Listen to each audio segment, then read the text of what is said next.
Hello guys, this is tutorial stream, and in this video you will learn how you can edit photos stored in your account on ente.com.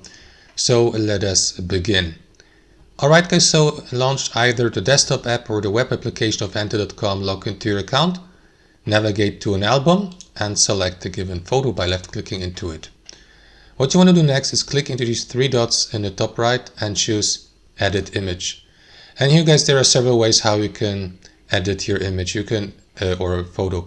You can, for example, restore the original version if you have added various edits to it and changes. You can change the aspect ratio from 1:1 to 16:9, 9:16, for example, like this.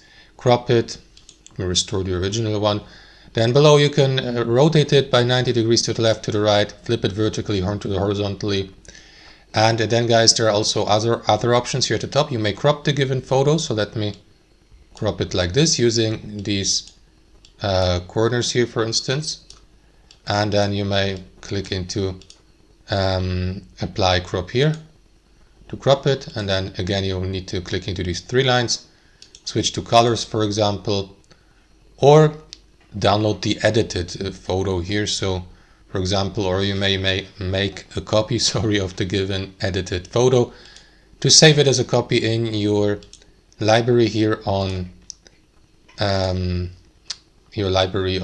you have it. As you can see, that's the copy of the image in your library. And that's it guys, thanks for watching, hope you enjoyed it, and until next time.